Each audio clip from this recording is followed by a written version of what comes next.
O texto que eu vou ler hoje está em Mateus capítulo 14.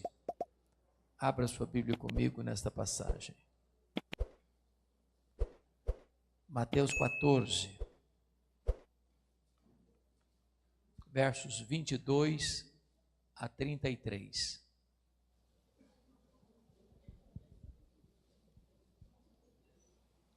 Está escrito assim: logo a seguir, compeliu Jesus os discípulos a embarcar e passar adiante dele para o outro lado, enquanto ele despedia as multidões. E despedidas as multidões, subiu ao monte a fim de orar sozinho. Em caindo a tarde, lá estava ele só. Entretanto, o barco já estava longe, a muitos estádios da terra, açoitado pelas ondas, porque o vento era contrário. Na quarta vigília da noite, foi Jesus ter com eles andando por sobre o mar. E os discípulos, ao verem-no andando sobre as águas, ficaram aterrados e exclamaram: é um fantasma! E tomados de medo, gritaram. Mas Jesus imediatamente lhes disse: tende bom ânimo, sou eu, não temais. Respondendo-lhe Pedro, disse: se és tu, Senhor, manda-me ir ter contigo por sobre as águas. E ele disse: vem. E Pedro, descendo do barco, andou por sobre as águas e foi ter com Jesus. Reparando, porém, na força do vento, teve medo. E começando a submergir, gritou: salva-me, Senhor. E prontamente Jesus, estendendo a mão, tomou e lhe disse: homem de pequena fé, por que duvidaste? Subindo ambos para o barco, cessou o vento. E os que estavam no barco adoraram, dizendo: verdadeiramente és Filho de Deus. Amém.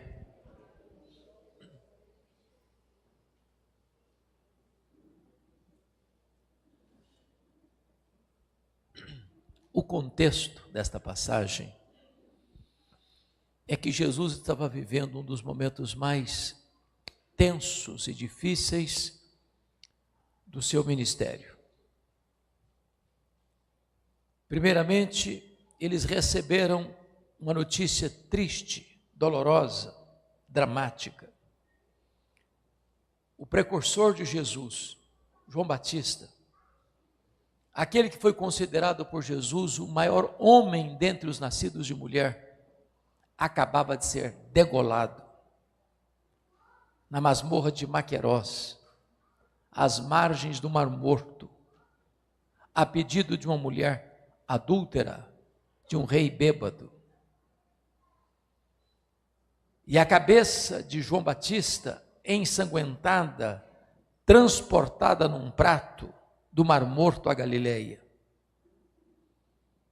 Se não bastasse esse choque de uma injustiça tão grande, de uma dor tão profunda, Jesus estava com uma rotina tão intensa de trabalho, diante das demandas e das multidões que o procuravam com as suas muitas necessidades, que o evangelista relata que ele não tinha tempo para comer. Então, Jesus tomou uma decisão: vamos sair para um lugar deserto, vamos para um retiro, vamos para um tempo de descanso. Diríamos nós hoje, vamos para um tempo de férias. Férias não é luxo, é necessidade. A questão é que quando Jesus chega no local, as multidões já haviam descoberto o plano e antecipado a chegada de Jesus. Alguém vazou a informação. Não sabemos quem foi. O certo é que quando chegaram lá, tinha tanta gente lá. E Jesus olhou para aquelas multidões e teve compaixão, porque eram como ovelhas sem pastor. Em vez de Jesus despedir as multidões e continuar de férias, Jesus passa a cuidar das multidões, a curar seus enfermos. E os discípulos interferiram dizendo para Jesus: "Ó Senhor, o lugar é deserto, vai ficar de noite. Tem criança aqui, tem mulher aqui, não tem padaria aqui, não tem supermercado aqui, também não tem dinheiro para comprar comida. Então o Senhor despede essas multidões para que elas possam ir pelo caminho e encontrar alguma coisa." E Jesus disse para os discípulos: "Dai-lhes vós mesmos de comer." Mas a receita que tinham para 5.000 homens, além de mulheres e crianças, ao todo umas 12.000 pessoas, era apenas 5 pães e 2 peixes. E Jesus multiplica pães e peixes, alimenta as multidões. E então o texto nos informa que logo a seguir, compeliu Jesus os discípulos a embarcar e passar adiante dele para o outro lado, enquanto ele despedia as multidões. Aqui há um fato intrigante. Por que é que Jesus não permite que os discípulos fiquem com ele para despedir as multidões? Por que Jesus tira os discípulos dessa cena? Porque Jesus não permite que os discípulos contemplem esta cena de despedir as multidões, manda-os voltar para casa antecipadamente. Esse texto não responde essa pergunta, mas a resposta está em João 6, texto paralelo deste. Porque somos informados que depois que Jesus alimenta essas multidões, estas multidões vêm para arrebatar Jesus e fazê-lo um rei, um Messias político, um Messias operador de milagres, um Messias que haveria apenas de atender às suas necessidades imediatas, terrenas, materiais. E Jesus não queria que os seus discípulos fossem submetidos a essa tentação, de olharem para ele e verem nele apenas um operador de milagres, apenas alguém que veio para sanar os problemas do aqui e do agora. Então, para que os discípulos não fossem submetidos a essa tentação de abraçar esse pensamento de que ele era apenas um grande operador de milagres, Jesus tira os discípulos de cena.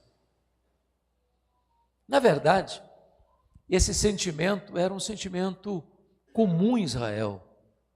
Até porque Israel, irmãos, viveu a maior parte do seu tempo debaixo de jugo e de escravidão. Se não, vejamos, Israel passou 400 anos debaixo de uma amarga escravidão no Egito. Depois eles foram tirados do Egito e peregrinaram 40 anos no deserto, aqui, ali e acolá, sendo acossados pelos inimigos. Depois passaram 7 anos de conquista, mas não conseguiram tirar todos os povos que eles teriam que tirar para tomarem posse da terra. Depois foi um longo período de 330 anos, no período dos juízes, onde na maior parte do tempo Israel viveu subjugado pelos inimigos que moravam ao redor da terra santa, da terra de Israel, de Canaã. Depois se estabeleceu a monarquia com Saul, Davi, Salomão, 120 anos ao todo, e nesse tempo eles viveram de novo sob a opressão dos inimigos estrangeiros. Depois que Salomão morreu, as 10 tribos do norte, que viveram 209 anos, na sua maioria, viveram com muitas lutas, com inimigos terríveis que oprimiram as 10 tribos do norte, o reino de Israel, cuja capital era Samaria, até que em 722 a Síria os levou cativo, nunca mais retornando. As 2 tribos do sul, que sobreviveram um pouco mais, até 586, em 586, essas 2 tribos, Judá foi levado para a Babilônia, para uma amarga escravidão de 70 anos. A Babilônia caiu, mas Israel continuou sendo escravo do Império Medo-Persa. O Império Persa caiu, mas o povo de Israel continuou sendo dominado pelos gregos, os gregos caíram, mas em 63 a.C., Israel ficou debaixo do jugo de Roma. Então era como que uma grande expectativa do povo que chegasse um líder, que chegasse um Messias, que chegasse um rei, que pudesse quebrar o jugo de Roma, que pudesse torná-los verdadeiramente livres politicamente. Estava no imaginário da população fazer isso, e Jesus não queria que os seus discípulos fossem tentados com essa ideia. Então, tirou-os de cena. Mas a segunda razão por que Jesus despediu os discípulos antes de despedir as multidões, é que o texto nos informa, no versículo 23, e despedidas as multidões, subiu ao monte a fim de orar sozinho. Jesus os compeliu a entrar no barco e a sair, mas Jesus não tirou seus discípulos de diante dos seus olhos, porque sobe para o monte para orar sozinho. E Marcos capítulo 6, verso 48, paralelo deste, diz que de lá do monte Jesus olha e os vê em dificuldade. Vejam vocês algo interessante.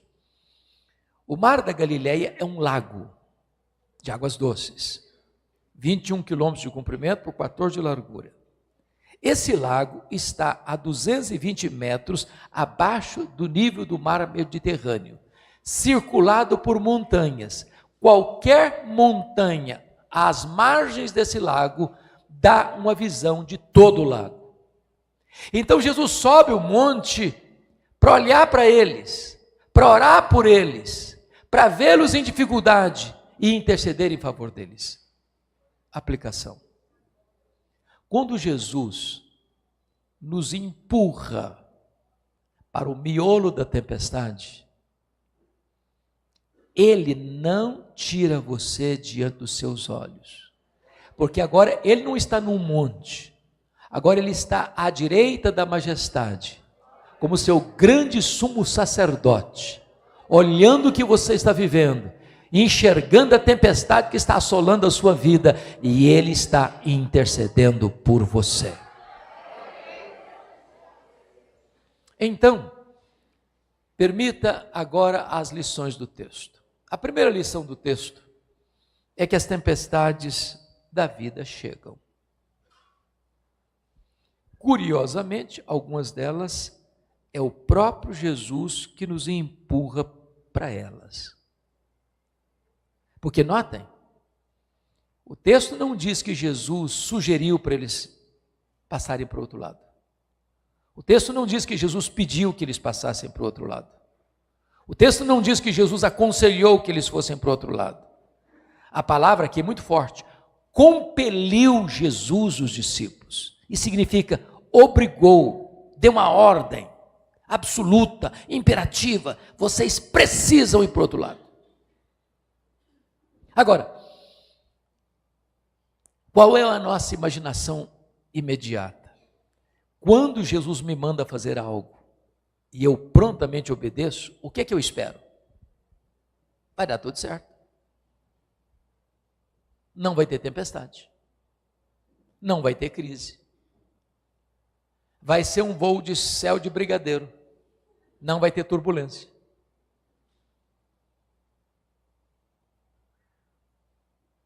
E às vezes, Jesus nos manda para dentro da tempestade.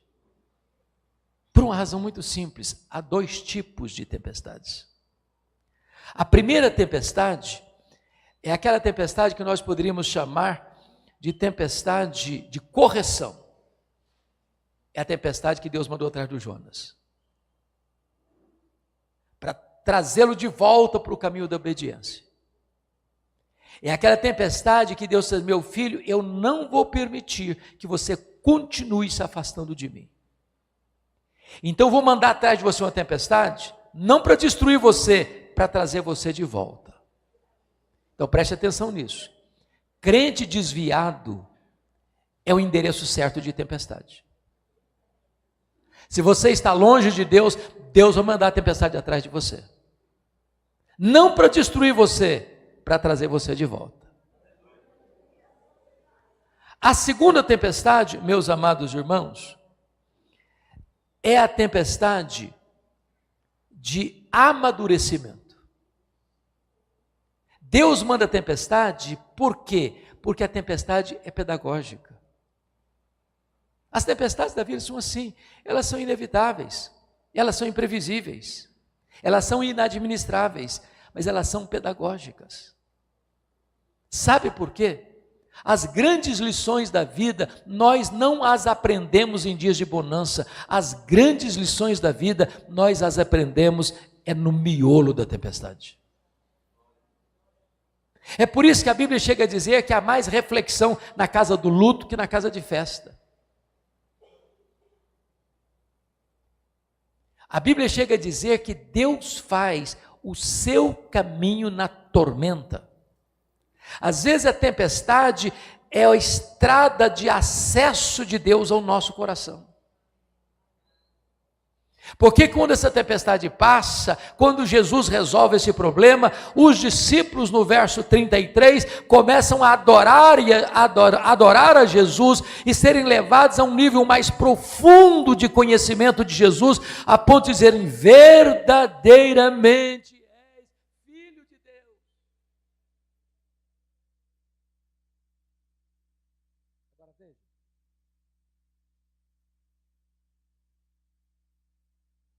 Jesus, em segundo lugar, Jesus sempre vem ao nosso encontro nas tempestades da vida. Ele não é sádico. Ele não tem prazer em nos ver sofrer.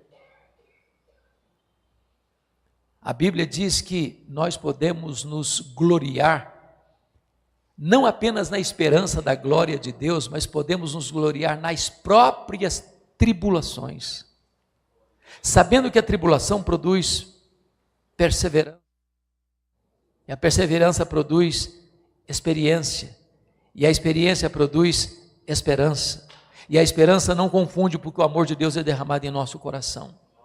Quando a Bíblia diz que nós nos gloriamos nas próprias tribulações, de maneira nenhuma a Bíblia está dizendo que você tem que ter alegria porque está sofrendo. Muito feliz que eu estou passando uma prova, muito feliz porque eu fiquei doente, muito feliz porque eu perdi o emprego, muito feliz porque eu bati o carro, muito feliz porque alguém está falando mal de mim. Não, não é isso não, não é isso não. Mas você se alegra por saber que mesmo quando você está exprimido por um problema, Deus está tendo um propósito.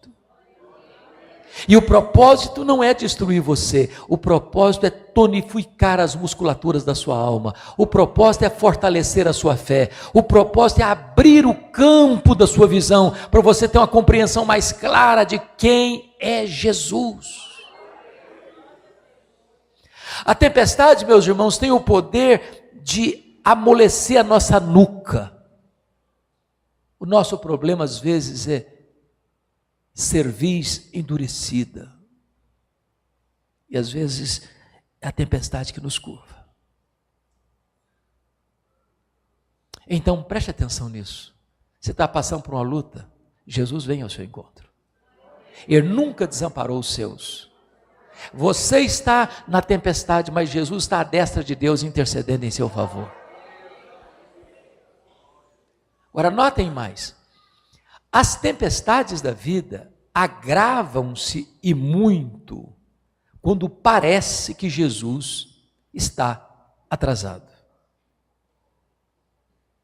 Porque notem comigo que eles entram no barco já tarde, talvez ao declinar da tarde, talvez já no momento em que a noite está abraçando as montanhas com a escuridão.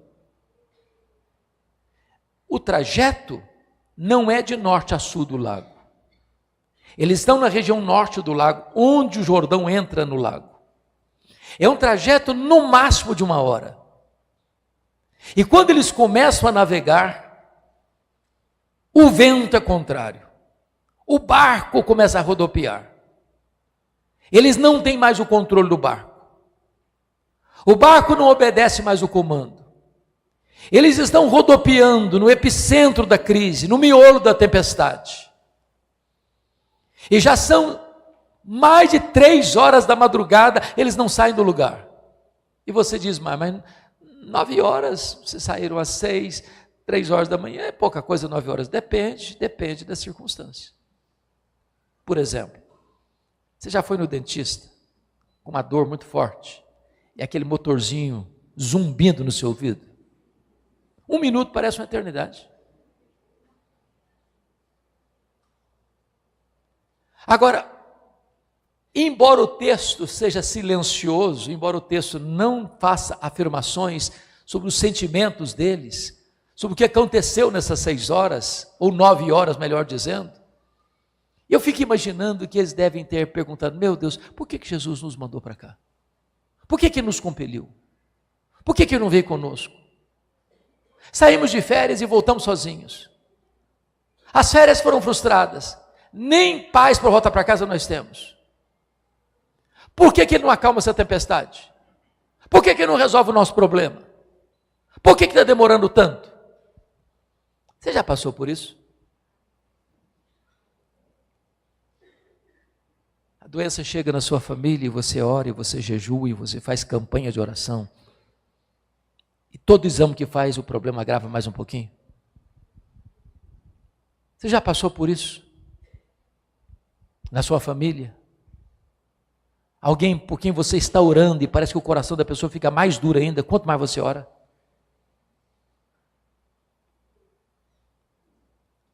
Tem hora que você lida com o mesmo drama da Marta. Eu acho que o problema da Marta não foi nem a doença do Lázaro, foi a demora de Jesus.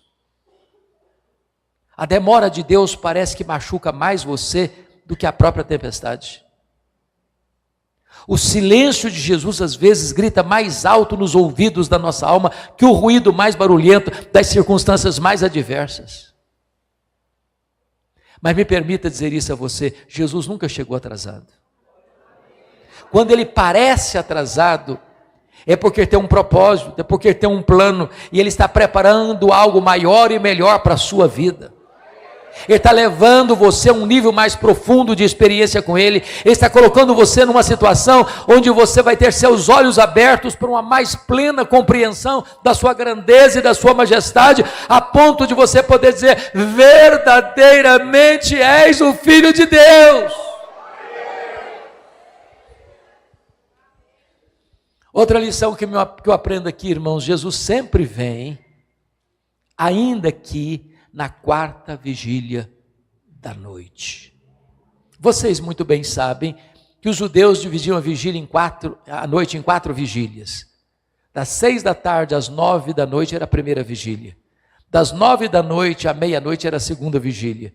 Da meia-noite às 3 da madrugada era a terceira vigília. Das 3 da madrugada às 6 da manhã era a 4ª vigília.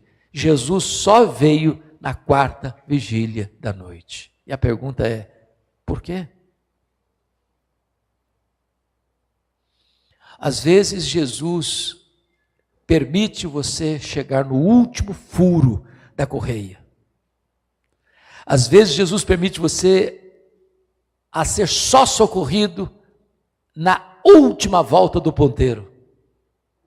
Às vezes Jesus permite você passar por uma prova e até o máximo da prova, para que quando o livramento chegar, você reconhecer uma coisa, não foi minha inteligência, não foi minha força, não foi minha sabedoria, não foi meu dinheiro, não foi minha influência, não foi o socorro da terra, não foi a ajuda dos homens, foi socorro exclusivo do céu, foi a intervenção soberana de Deus. Quantas vezes nós já sentenciamos uma situação ou uma pessoa dizendo agora não tem mais jeito. Acabou, fim de linha, irrecuperável. Eu fico imaginando Jesus na outra tempestade, registrada na Bíblia, lá em Marcos 4, que depois que Jesus acalma os discípulos e o mar, ele desembarca de noite dentro de um cemitério, numa colina, num despenhadeiro, porque lá tem um homem entre os sepulcros, nu, violento, se ferindo com pedras, atormentado, possesso de uma legião de demônios, 6.000 demônios. E Jesus vai para lá, para um homem que não tem mais espaço entre os vivos, por isso mora entre os mortos. Para um homem enjeitado da família e rejeitado pela sociedade. Para dizer o seguinte: quando o homem chega ao seu limite máximo, quando todos já desistiram, quando ninguém mais acredita no milagre, Jesus ainda é poderoso para chegar nessa história e virar a mesa dessa história, e mudar o placar do jogo dessa história, e libertar, e salvar, e perdoar, e transformar, e fazer deste homem um missionário para a sua terra.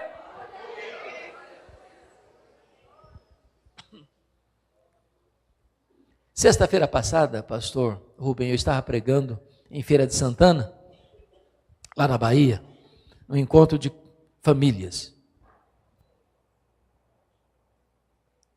E estava comigo o pastor Arley Mafra, pastor da Primeira Igreja Batista de São Paulo. E ele estava contando o seu testemunho. Esse homem viveu 7 anos na rua, como mendigo. Ele era um grande empresário. Um dia, viajando com os seus companheiros de viagem, também empresários, quando ele entra no banheiro do hotel, e os seus colegas estavam lá cheirando cocaína, e ofereceram para ele, isso é uma experiência incrível, e ele tolamente experimenta, e não conseguiu sair mais. A vida dele foi se enrolando, o casamento dele foi se dilapidando, o dinheiro dele foi acabando, num cipoal de mentiras e engano. Chega uma hora que ele não aguenta mais a pressão, arruma as malas e diz para a família: vou fazer uma viagem. E a viagem que ele fez foi para a rua, viver debaixo de viadutos, de marquises, completamente dominado pelas drogas, crack, cocaína, a saúde arruinada, a vida destruída. A família não tem mais notícia dele, procuraram em hospitais, procuraram em cadeias, procuraram em IMLs, ninguém dá notícia, ninguém sabe, ninguém viu. Mas a filha dele nunca desistiu dele. 7 anos na rua. Na maioria das vezes, dormiu debaixo da marquise da Primeira Igreja Batista de São Paulo. Um dia, uma irmã da Igreja Assembleia de Deus estava retornando de uma vigília de oração pela madrugada, passando em cima de uma ponte, o encontra e diz para ele: se você não se render a Jesus, você vai ser destruído. E naquela mesma madrugada, a sua filha ainda o procura, depois de 7 anos. Passa numa praça, olha, torna a olhar, uma pessoa barbuda, maltrapilha, suja. Ela olha de novo, reconhece: é meu pai, é meu pai. Abriu a porta do carro, correu na direção dele, abraçou, beijou, botou dentro do carro. 7 anos de lutas em clínicas e tratamentos. E Jesus restaurou a vida dele. E Jesus restaurou o casamento dele. E Jesus restaurou a família dele. Porém, um filho disse: eu não quero te ver, eu não te reconheço como pai, o Senhor destruiu a minha vida, o Senhor acabou com a minha vida, eu tenho vergonha do Senhor. E Arley Mafra chorava porque o filho não queria nem vê-lo. Se ele chegasse, o filho ia embora. Até que chega o aniversário do filho, o filho curiosamente manda um convite para ele, o pai. E ele pensou: será que ele vai me humilhar? Será que ele vai me machucar? E foi. Quando ele chega naquele aniversário, o filho corre, abraça-o e lhe diz: meu pai, a falta que o Senhor me fez foi maior do que a dor que o Senhor me provocou. Se reconciliaram. E esse mendigo de rua hoje é pastor da igreja onde ele dormia debaixo da marquise. Porque não tem causa perdida para Jesus. Porque não tem vida irrecuperável para Jesus. Porque não tem lata de lixo no reino de Deus.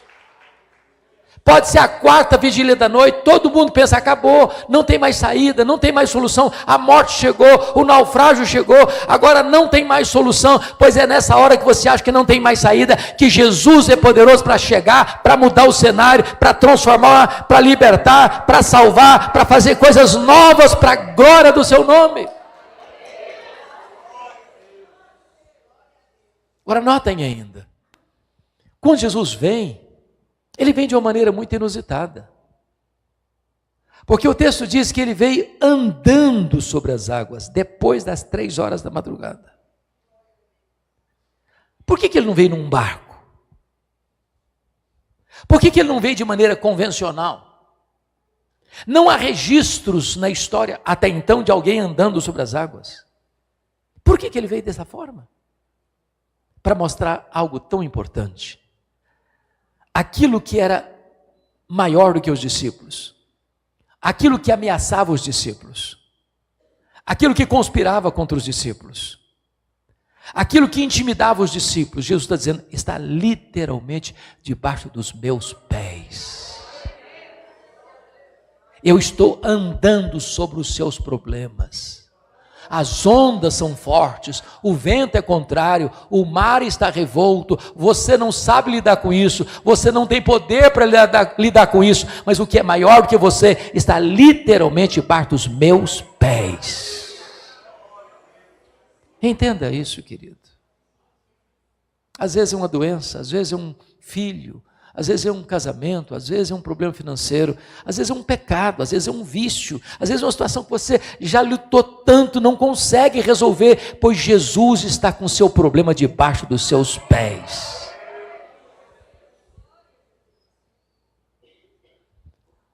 Outra lição.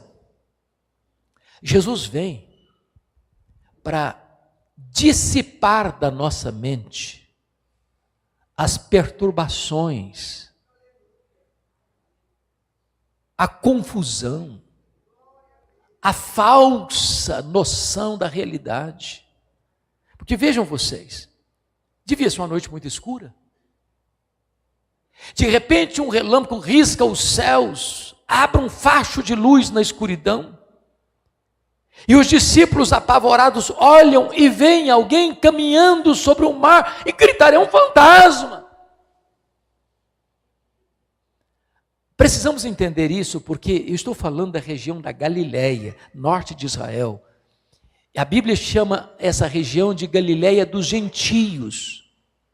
Há muitos povos ao redor pagãos, com crenças sincréticas. Por exemplo,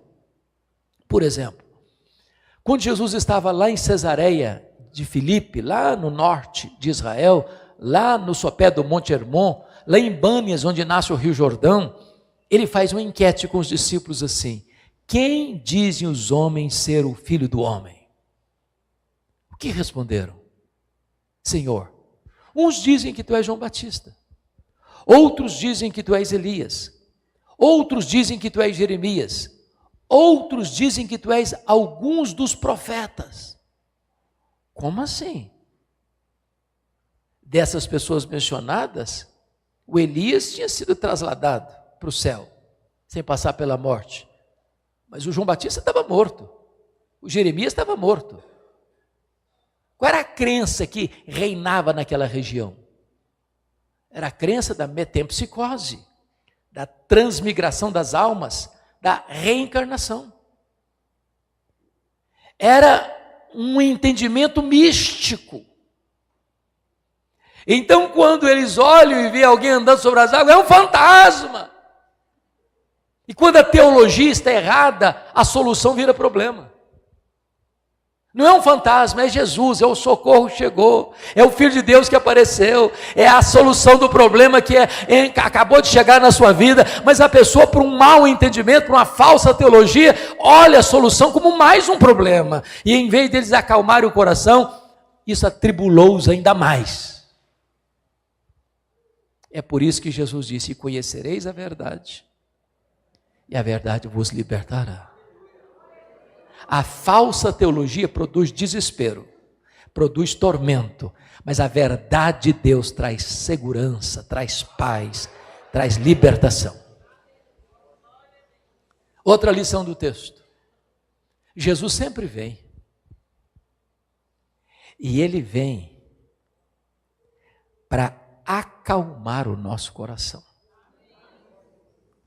Vejam vocês que Jesus se dirige aos discípulos assim: tende bom ânimo, sou eu, não tenham medo.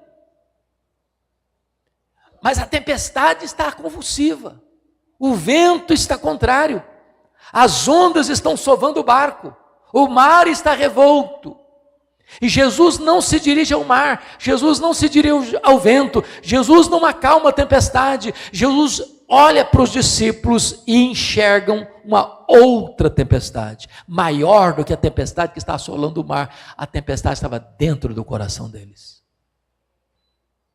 Há duas tempestades. Uma está do lado de fora, a outra está do lado de dentro.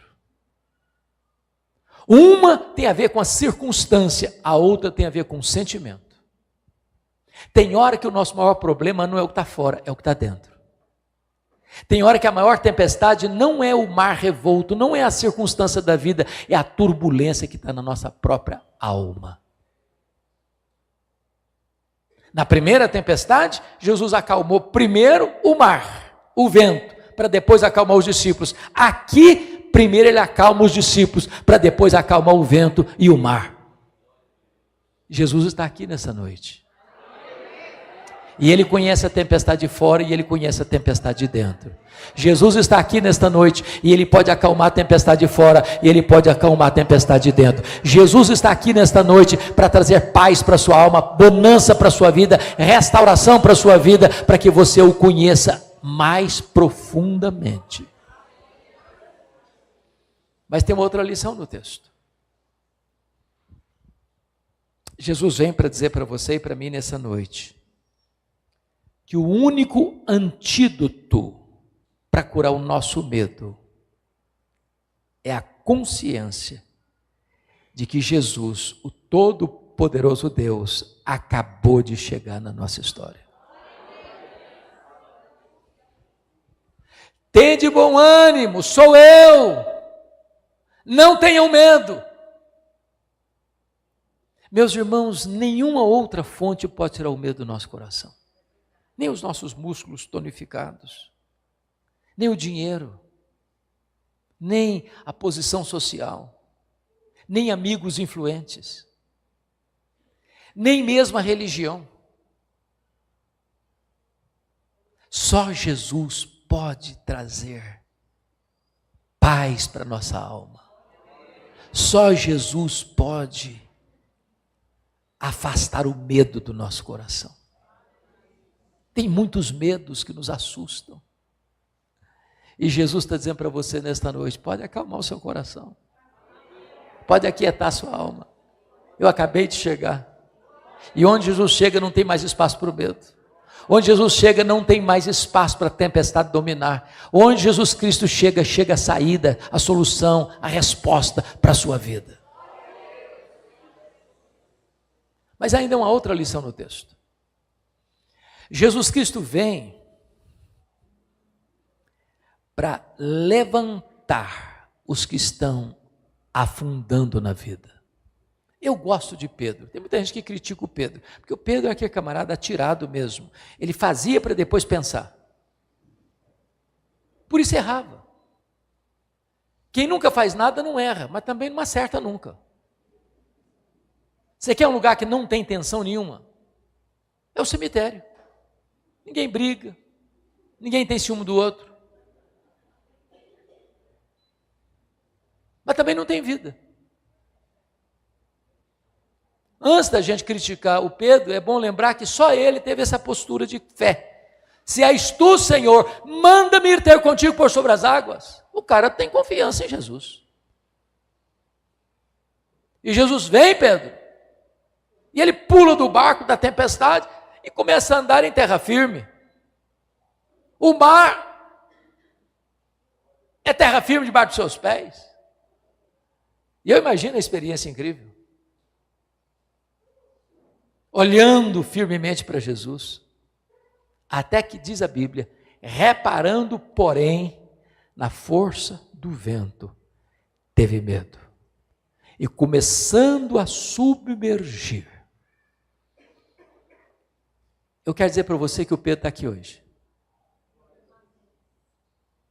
O Pedro não está só entre nós. O Pedro mora debaixo da nossa pele. O sangue do Pedro corre nas nossas veias. O coração do Pedro bate em nosso peito. Nós somos Pedro. Tem hora que nós temos uma fé tão valente e robusta, que a gente diz para Jesus assim: se és tu, Senhor, manda-me ir ter contigo por sobre as águas. Você pula na água e começa a andar. E de repente você tira os olhos de Jesus. Por um momento diz: você quer saber que essa tempestade é terrível? Você quer saber que esse vento está forte demais? Você quer saber que não vai dar para continuar a caminhar desse jeito? E por um lampejo de tempo, você começa a afundar.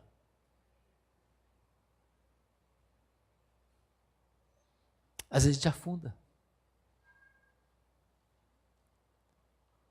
E eu gosto de novo de Pedro, porque ele não dá uma de valentão. Ele não tenta sair do problema por ele mesmo. Ele recorre a Jesus imediatamente. Socorre-me, Senhor, salva-me. E agora Jesus não espera até a quarta vigília da outra noite, não. É na hora. Tem hora que o socorro tem que ser na hora mesmo. Prontamente Jesus o segura, o tira das gargantas da morte e dá um tapinha de luva nele. Homem de pequena fé. Por que duvidaste? Não era a força do vento, não era a fúria do mar. É a dúvida. É a falta de fé. Não importa quão grande é o problema, Jesus é maior que o problema. Não importa quão furioso é o mar, Jesus é maior que o mar. Não importa quão forte é o vento, Jesus é maior que o vento. Não importa a carranca da morte, Jesus é maior que a morte. Não importa a quantidade dos perigos que você enfrenta, Jesus é maior que todos os seus perigos. Então mantenha-se olhando firmemente para Jesus, o autor e consumador da sua fé. Agora, se você está afundando, grite por socorro. Grite por socorro. Não tente sair dessa com a sua própria força. Você não vai conseguir. Jesus está pronto a socorrer você nessa noite. Eu não sei qual o problema que você está enfrentando. Eu não sei qual a dor que você está sentindo. Eu não sei qual a enfermidade que você está lidando. Eu não sei qual é a batalha que você enfrenta lá no seu casamento e na sua família. Eu não sei o que medo você está tendo hoje, nessa noite, mas Jesus está aqui. E Ele é poderoso, poderoso para acalmar os vendavais do seu coração.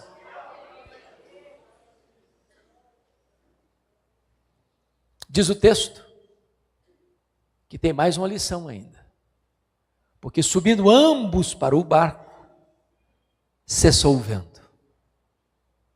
Então Jesus Cristo vem, não apenas para acalmar o seu coração, Ele vem também para acalmar as circunstâncias que assolam a sua vida. Tem hora que a circunstância é medonha, não é verdade? Tem hora que você diz: meu Deus, eu não vou aguentar. Tem hora que você diz: o naufrágio é inevitável. Eu quero dizer que Jesus acabou de chegar na sua história para dizer o seguinte: meu filho, eu acalmo você e eu acalmo o problema. Eu resolvo o que está no seu coração, eu resolvo o que está para fora de você, tentando intimidar você.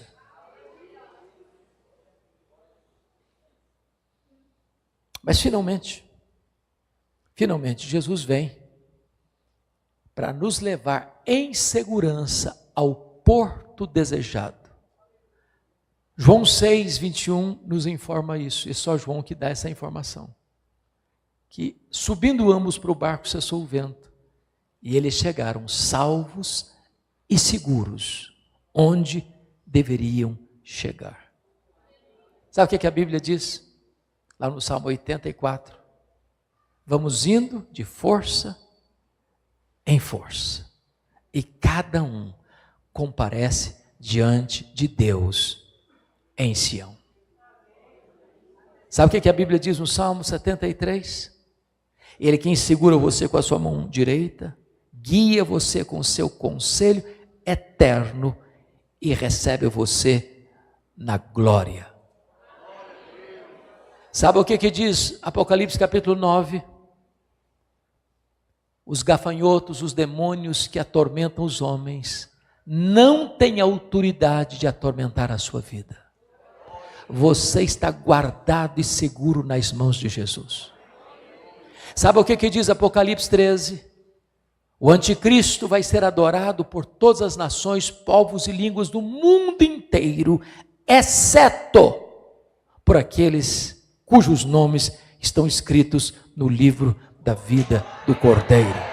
Jesus não vai perder nem sequer um cordeirinho para o anticristo. Se você é de Jesus, você está guardado nos braços de Jesus. Você está a caminho da glória, a glória à sua casa, a glória ao seu lar, a glória à sua pátria, e ninguém vai ficar para trás. Todos nós chegaremos no porto divinal. Louvado seja o seu nome.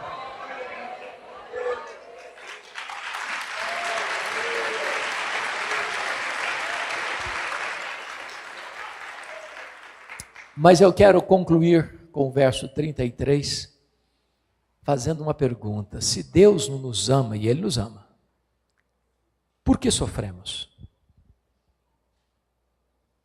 Se Jesus nos ama, por que Ele nos empurra para o miolo da tempestade? Porque Jesus sabia da tempestade. E Ele compeliu os discípulos a entrar no barco e a enfrentar a carranca da tempestade. Ele poderia ter poupado os discípulos, é claro. Ele poderia ter mantido os discípulos pertinho deles. Não, vocês vão enfrentar uma tentação aqui, mas fica firme. Poderia. O verso 33 nos dá duas informações. Depois da experiência, onde eles viram o poder de Jesus, de andar sobre o mar, de acalmar o coração deles,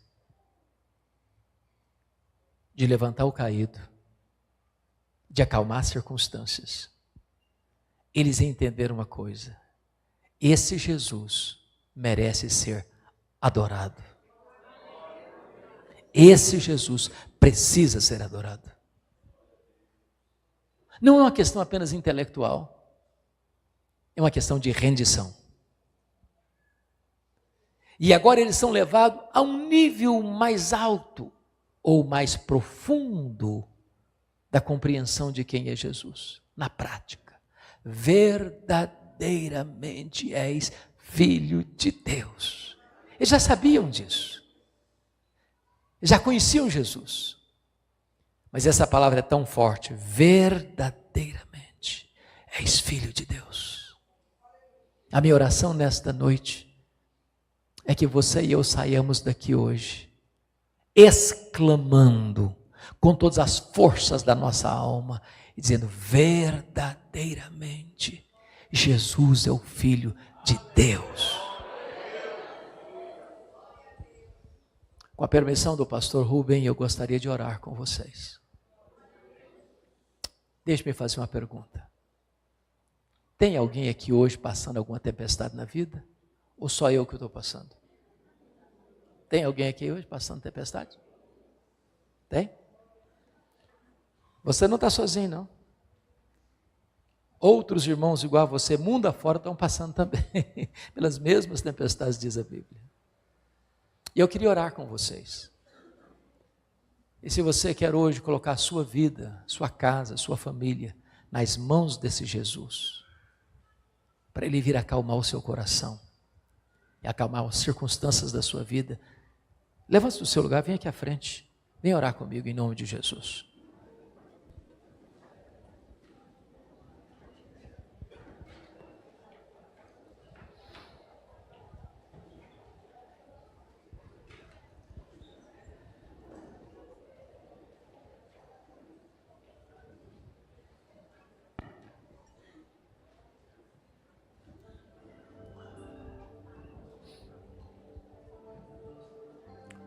Jesus está neste lugar. Poderoso para salvar, poderoso para libertar, poderoso para curar, poderoso para pacificar.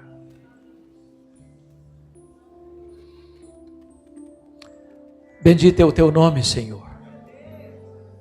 Bendito é o teu nome. Porque não há Deus como tu. Não há Deus igual a ti.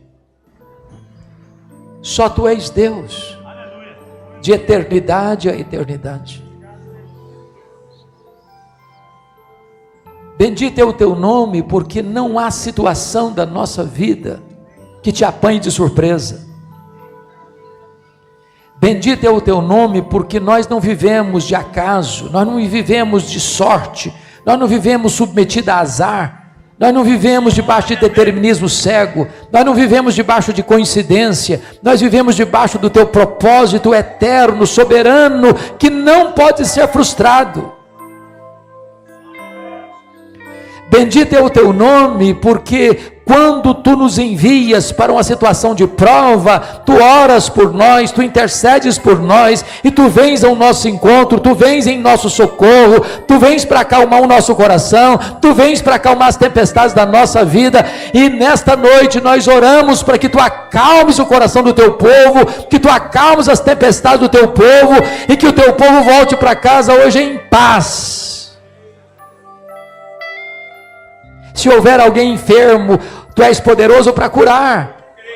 Se houver alguém, meu Deus, com um casamento abalado, tu és poderoso para restaurar. Se houver alguém desviado do evangelho, prisioneiro dos vícios, tu és poderoso para trazer de volta e quebrar as algemas. Se houver alguém aqui, meu Deus, que ainda não se rendeu a Jesus e não ainda recebeu o Salvador como seu Senhor da vida, que esta seja uma noite de salvação. Ah, Senhor, venha ao nosso encontro nesta noite, glorifica o teu nome e dá-nos a segurança de que tu estás conosco. Tira o medo, tira a angústia, tira a culpa, tira o pesar, tira a tristeza, tira, meu Deus, tudo aquilo que nos oprime e dá-nos a segurança de que o Senhor já está dentro do barco da nossa vida e o Senhor mesmo nos levará em segurança, salvos e seguros para o porto divinal. Eis-nos aqui, Senhor. Toma-nos em tuas mãos. Abençoa a tua igreja aqui reunida. É a nossa oração em nome de Jesus. Aleluia. Aleluia. Amém. Deus abençoe, meus amados. Deus abençoe.